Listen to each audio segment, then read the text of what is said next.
Aloha and welcome to Author Talk. I'm Lori Yerksa, your host, coming to you from the beautiful big island of Hawaii. And I am thrilled about my guest today, Adelaide Perr. Her book is DEGLOVED, Every Scar Has a Story. You want to hold it up Yeah, so people can see? for everyone. Yes, there it is. It's on Amazon. It is mind blowing, her story is, and I'm sure you're going to love hearing about it. So, Adelaide, welcome. I'm so happy you're here with me. Thank you so much for having me. Yeah, so I was thinking about when I wanted to kind of bring up your title because I did not know what degloved meant. And because I thought, well, she's a cyclist. Cyclists wear gloves. Something happened, that way. But it is in fact a medical term. And Yes. so, what does it mean? So similar to when you're taking off a glove, it's when your skin gets ripped back in that same fashion. So frequently because people wear rings, like if somebody has an injury with the finger gets degloved. And in this case, it was my face from a bicycle crash where I hit the driver's side window and the glass basically just tore my face back.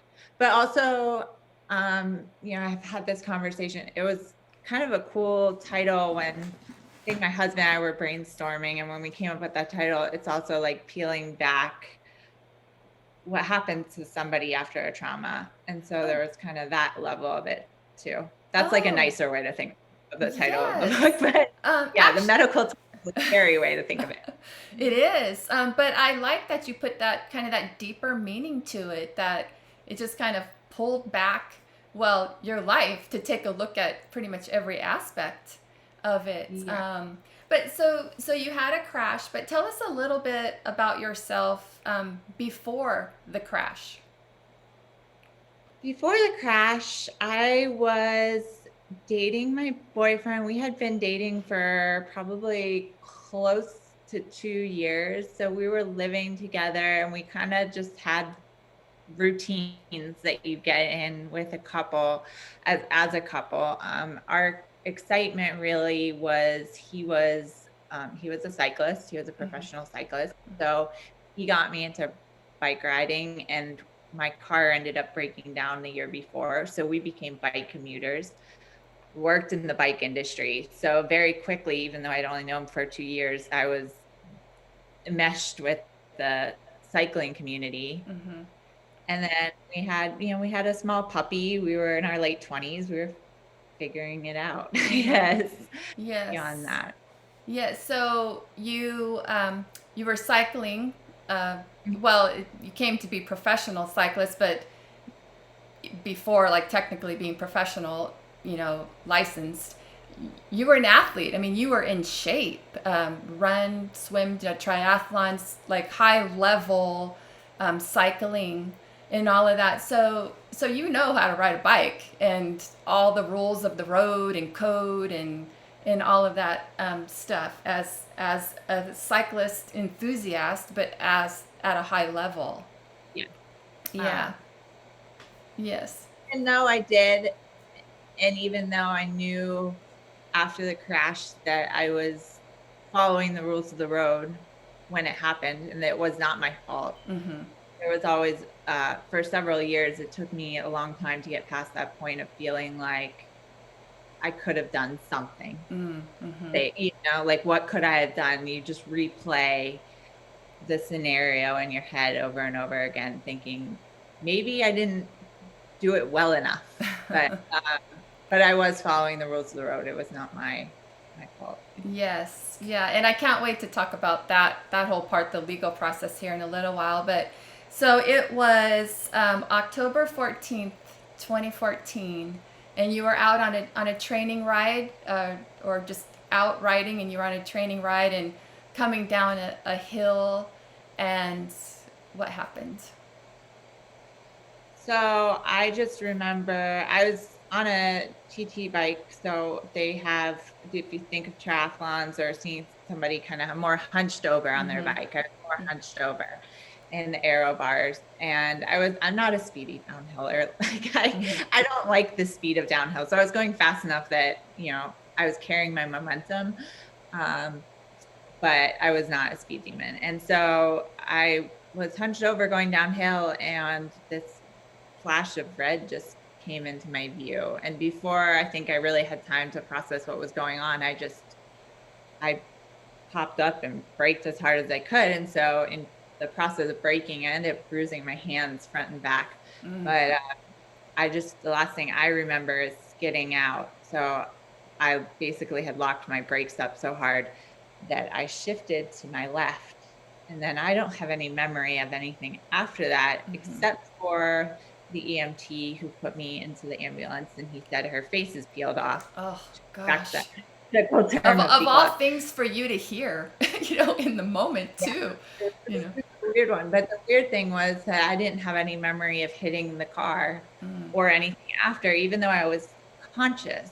And so the really weird thing to me was when I woke up having to figure out what had happened. Because what I had considered happening, and I think I put it in the book, was I just assumed I hit pavement. Okay. And had some awareness that, this incident probably is why I'm sitting here in the bed of the hospital. But I didn't really know what had happened from point A to point B of waking up days later. So you wake up in the hospital confused and disoriented because it was a horrific crash, to kind of have your whole face degloved. I mean, really. So you're in the hospital and your lip got really badly cut, and they used an unconventional way, which I loved. I loved that with all the high technology and everything. So how did it go with your lip? And because you also have, that side of your face is on your book cover, so you can kind of see that. Yes. It goes, so basically it was ripped from about here all the way back to behind my ear right there. It's a little hard to see on Zoom calls, I know that. Yeah. And then it had trauma to basically everything on my face coming down from my eye socket. So, there's jagged breaks all along through my jaw. Yeah. And I mean, that's hard. It's our face. And so they had to put leeches on your cut area. I think it's funny because they would put them on, but you can't see what's happening to your own face. So leeches, they help with blood flow. So my lip was in danger of necrotizing. And so the leeches were drawing blood. So it gets you that really tingling sensation. I can't think of what else. It's like, I don't know. It's just that tingling blood flow sensation. So, but it was like right around here on my lip.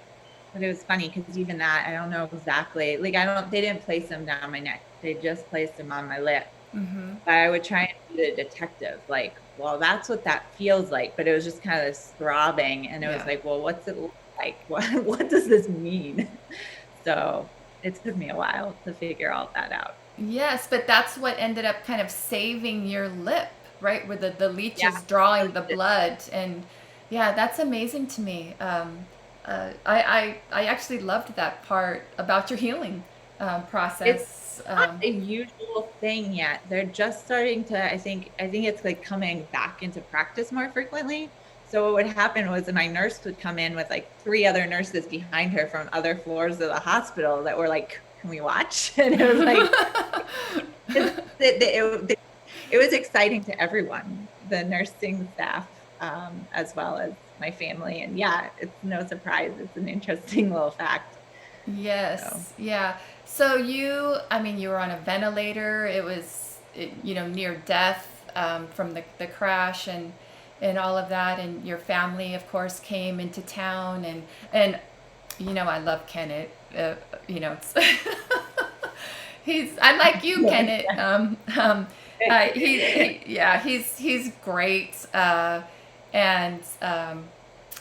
So tell us what Kenneth did. I mean, you guys have been together for a while, and he actually rode up on the scene, correct? After you had been taken away. So Kenneth was, I don't know if we said this or not, but he was my boyfriend at the time. And so I was the one who probably was, I don't know, it's not always the girl, but I was more eager to talk about getting married than he was, and he was a little bit more hesitant. Just because he had been living this lifestyle up until meeting me where cycling was the most important thing Mm-hmm. and training. And so as anyone who knows a serious athlete knows that it's really hard to like, they have to put on the blinders. They have to only think about their sport to do Mm-hmm. well. Yeah. So I was kind of a distraction. And so when he rode across the scene, I think he probably did know it was me. I think there were enough clues on the Mm-hmm. road and to know that I was the injured party, but I had already been taken to the hospital. So um, he ended up riding his bike about 7 miles to me to go to the hospital, and he didn't know if I was alive or not. So he proposed to me that first night in the hospital while I was in a coma, and I don't have any memory of it, but I squeezed his hand, and Yes. he knew my answer already from the get. Yes. Oh gosh, I just love that. I mean, it was so compassionate. So I could just, kind of visualize such a tender moment at a time when you needed tenderness. He really rose to the occasion. So I don't want to spend, you know, the whole time talking about the crash because there's so much that goes with it. But you were in the cycling community, and I did write down "loved one down." That was a something that you had wrote, that term "loved one down." So. So news travels fast. It sounds like in the cycling community when somebody gets hurt or hit by a car, kind of thing. Yeah, I would say it does. And and sometimes, unfortunately, sometimes more than other times. I've heard stories since mine where it's just a bike commuter in town that is being utilitarian, using their bike to get from place A to place B, Mm-hmm. and maybe the timing of the crash or what happened, it just never makes it into the news story. Maybe the news cycle is different, and maybe they don't identify as just a cyclist or whatnot, and the story just never pops up. But then there's people that have been well connected in the cycling community, or Mm-hmm. there's a group of people that get hit. And yeah, there's definitely like a rallying around. Mm-hmm. And I try to let other cyclists who I know that are victims of crashes to somebody referred to me as their crash family, that I was part of their crash family Mm-hmm. after it had happened to me. I try and extend that to other people to let them know that is a community, whether you ride in Hawaii or you ride in Colorado or wherever. Yes. There is this wide net of people who understand, if not what it's like to go through a crash, the fear of it. Yes. What Yeah, it means. even more so. I mean, just kind of if I went out riding on the street, I would be afraid. There would be a bit of fear in me Yeah. from the cars passing by. I mean, it seems normal. Um, Yeah. that. So the cycling community is pretty tight knit and kind of rallied around um, and just came in like solidarity and support, whether it was through blog posts or so through social media. So I loved that about the cycling community, that I just felt like you guys take care of your own, kind of thing, which You're was also really definitely, cool. yeah, we were fully in that world from our work to our sport to just being in Colorado where people love to ride. Yes. Had we had a rallying of people around us. It was amazing in terms of helping with recovery. Yes, yeah. So we should say it happened in Boulder, Colorado, where cycling is very popular. It's okay. So you're in the ICU, and you were in a coma for a few days, and then you came out of the coma, and this was so impressive to me. You with everything that you're dealing with, you set goals, like daily little goals for yourself to kind of stay positive and move forward. So tell us a little bit about that, why that was important. I think it's just something I've probably done for very long time. And some points in my life, it's been really like structured, and in other points, maybe less so. But I think in the back of my head, I'm just always doing that. And it helps me with organization. It helps me with mental health. It just keeps me, I think I'm a driven, task oriented type person. And so it's funny, even today, I had a list of goals for the day. I work for myself. I have, and some of it's like get my workout in, it depends. Sometimes I put like read 10 pages of my book today if I haven't been reading enough, So Yeah. I think in some ways it came naturally because that's just what I do. But it was very important because it kept me focused in the hospital on progress. And there's so much that you don't have control over. Yes. It just gave me some sense of structure and some sense of like, really like the term agency recently. I think when people have a sense of agency, that they have maybe not control over everything in their life, but that they can pick and choose and direct things, it helps. Yes, and it helps keep your mind from wallowing, Yeah. um, in the bad part, really. So you kind of made it through ICU, and well, remarkably, with this accident, the only part on your body was really your face that was hurt. Because you couldn't eat, you had to get the stomach tube and everything. So there were other issues, but your legs were fine, your arms were fine, pretty much. So you were able to walk at some point, a few days after you woke up and stuff. But so you, I love your whole story about walking in the ICU. But now you're out. You're going home, and you hadn't seen yourself. I mean, because teeth were broken and your nose was in a cast and that kind of thing. So people would stare. But you had said that you saw people dealing with see people living. Once you got out of the hospital, you saw people living. Yeah. And how did that affect you? It was like, this is the first time I've actually thought of it. Just when you're saying that, it's almost like it's like when people are on social media and they see what everyone else is doing. Like I would just be at home and I would like walk outside and see people leaving for a ride. It wasn't a picture on social media. It was like real life. But I was like, I can't do that. And it was that fear of missing out. But it wasn't fear of missing out. It was sadness over missing out. It was frustration over missing out, right? I didn't have that opportunity.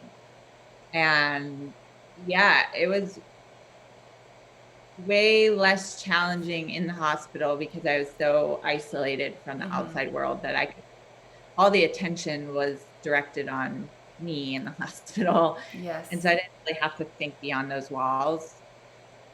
And seeing other people doing daily life, I think is challenging when you feel like you aren't up to the task or something's injuries holding you back.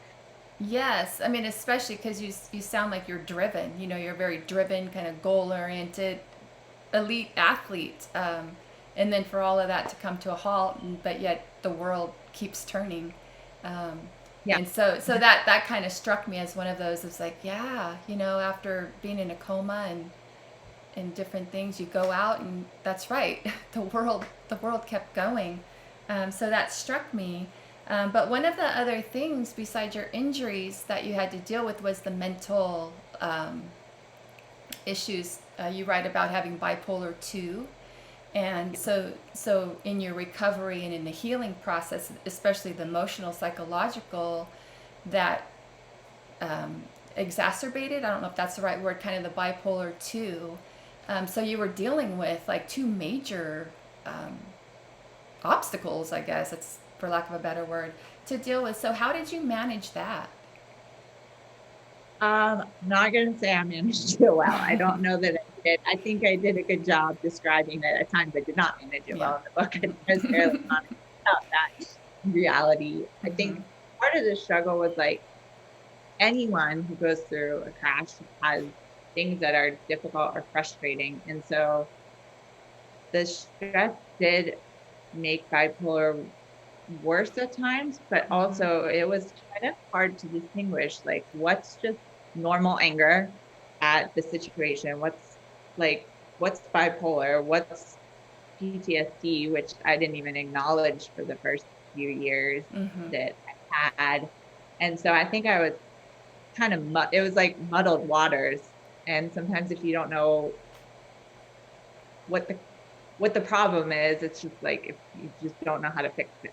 Not Right. that it's a fixable situation, but it just feels out of control in a sense. Yes.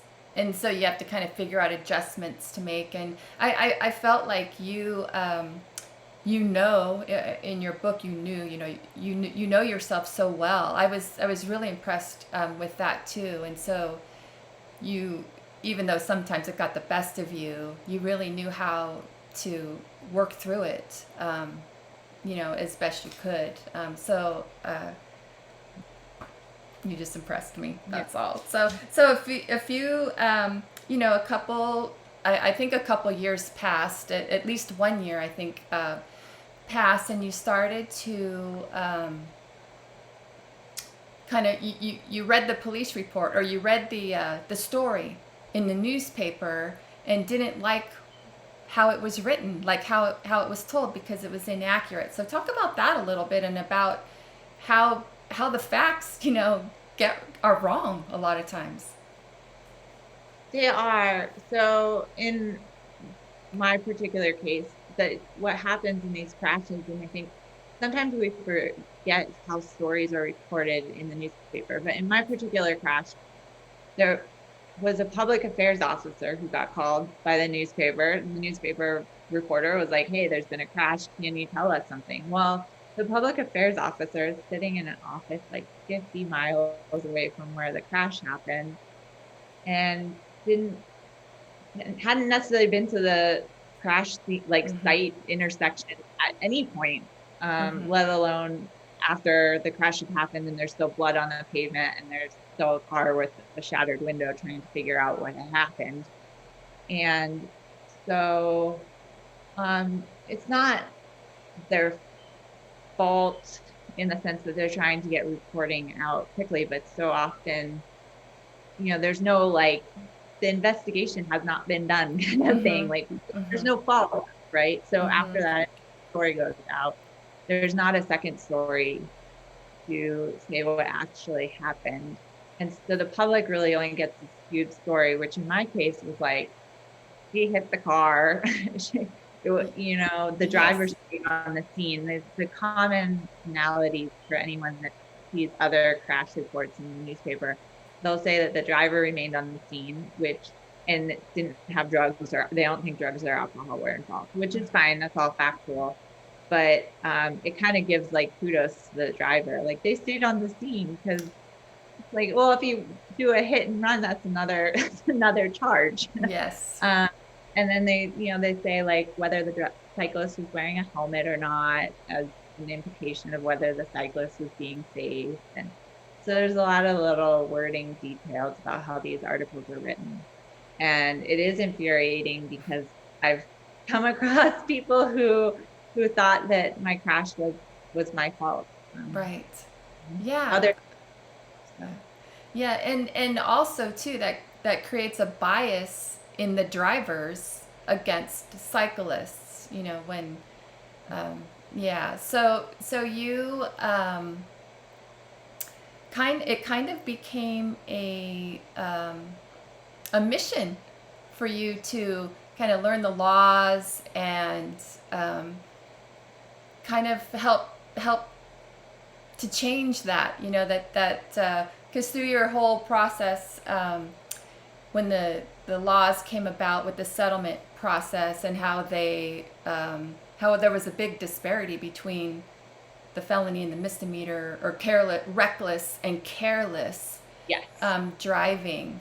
So talk a little bit about the law and your process through that.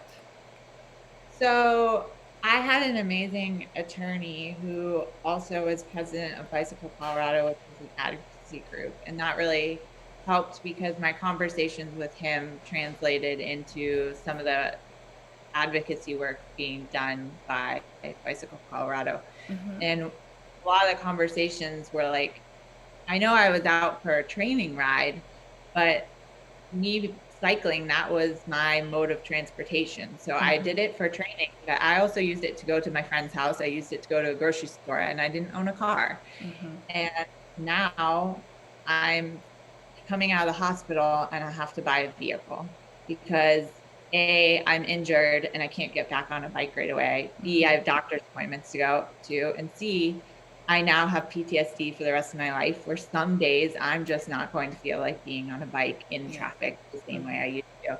Mm-hmm. And meanwhile, the driver who hit me was able to just get back in a car and drive away. And later to find out that he had 17 prior traffic infractions and was Mm-hmm. still able to get back in a car and drive Yeah. away. Yeah. And that was really infuriating. Back to the point of agency, though, I think it did give me a sense of, uh, it also kept me from wallowing in the situation to Mm-hmm. try and change it. Mm-hmm. So, Yes, yeah, because it gave you a positive thing to look forward to and to make a difference for yeah. everybody, so that these kinds of things don't, keep happening. You mentioned the PTSD that, after a tragic accident like that, I think anybody would suffer from PTSD after that. So how did that affect you Uh, personally? it affected me. Well, it still affects me to this Mm-hmm. day.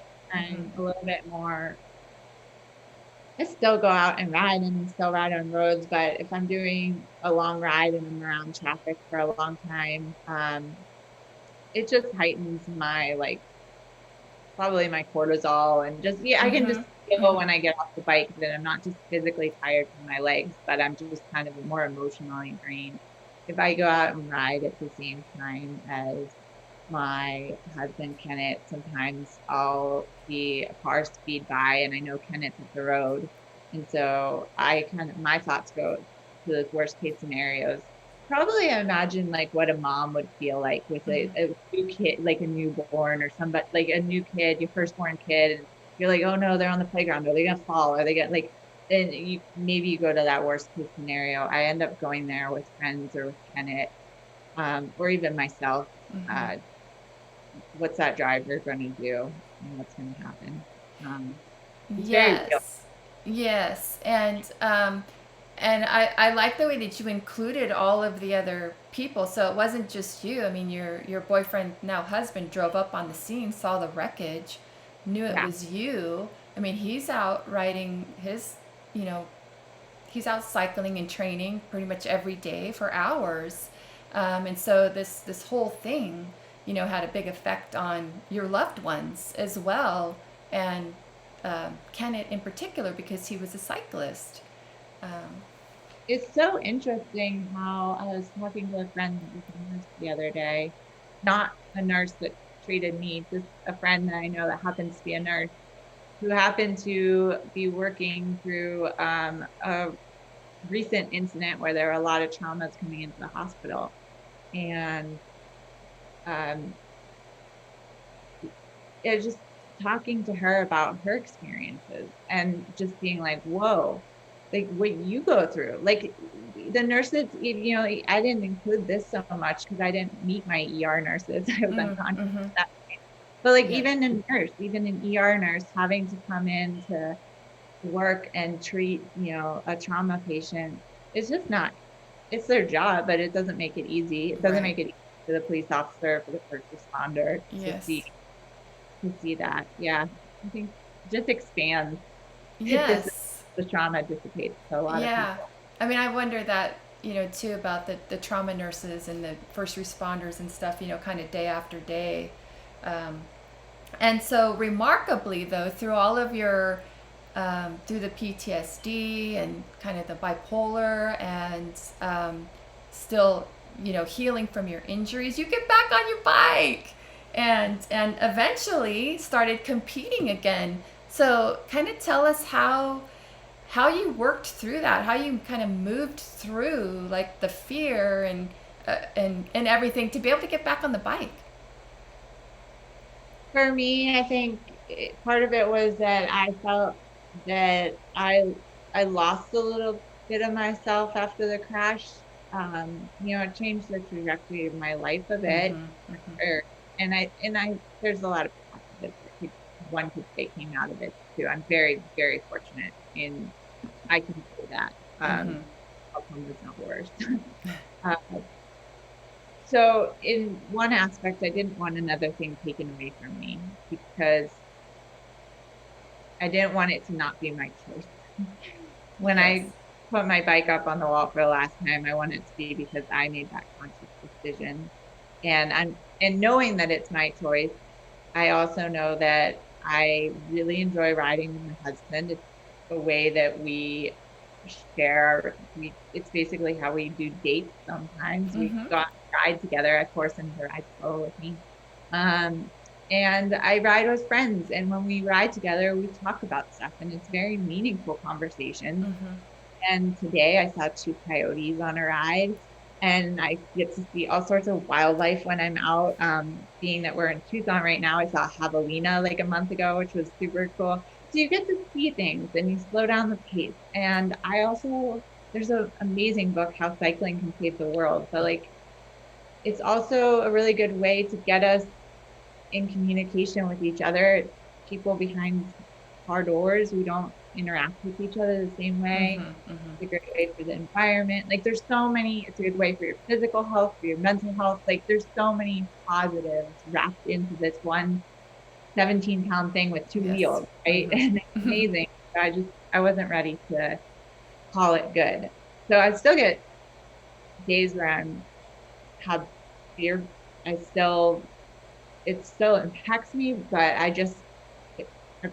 I shut down those thoughts and I think about the good more often. I talk about the good a lot so that that's where my head goes. Yes, yeah. So you don't let it control you.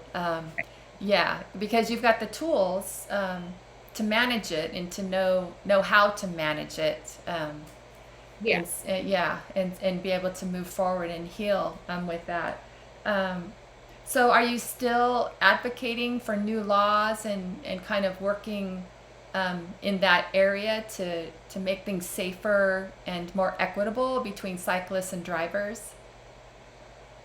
I'm not I'm not specifically focused on one thing at the moment, the way I was with the vulnerable road users bill in Colorado, but I'm still involved with Bicycle Colorado, and I would say I have an ear up to what's going on because I think it's important.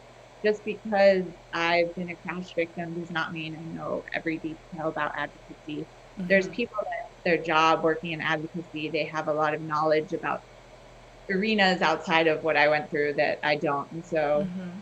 right now, I think my main goal is to listen to what advocacy groups are doing and why, and hear what's going on. And my mission, I would say, is more personal. If I can help share my story through the book and help one or two drivers realize that they need to put down their phones, or they need to be nicer to cyclists, or that, Mm-hmm.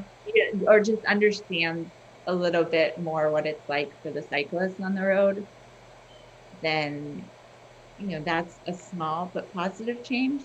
So try and think of it that way too. Yes, yeah, no, that's a big change. I think just to kind of change mindsets and bring awareness. So that kind of was, one of the reasons to write your book and tell your story. Just kind of while we wrap up, what is one last thing that you would like to, um, you know, say that you would want people to get out of your book, out of your story? Yeah, I think that it's okay to acknowledge that we have wounds in this world. I guess just because something has happened to you does not mean that you're permanently wounded, but it also doesn't mean that you have to walk around like nothing happened. I think behind closed doors, we, so many of us struggle alone behind closed doors, when I think the community support is so important. I'm seeing that with COVID, right? But, you know, my book is not a sweet overcoming story where everything goes well. It's more just an honest account of, like, sometimes it goes really great and sometimes it doesn't. Yes. And it's this roller coaster, and with support from other people, and it can go a little bit better and you can make it through. So that's kind of what I would say the takeaway of the book is that we Good. don't struggle alone. Yes, don't have to go it alone. And your book, because I was also struck by the amount of support that you had, and I think people will be, you know, very encouraged to read your book. Anybody that has been in a major accident or has a kind of a major trauma, physical trauma to work through. So I think that is a good place. So stay just for a little bit longer, Adelaide. But thank you, everybody, for watching Author Talk. And if you want to hold your book up again, DEGLOVED, Every Scar Tells a Story. Her story is amazing. The recovery, her mindset through all of it. I really think if you're struggling or know anybody that's struggling in a really tough recovery situation, Adelaide's book will definitely help you and give you encouragement. So thank you for watching, and aloha for now.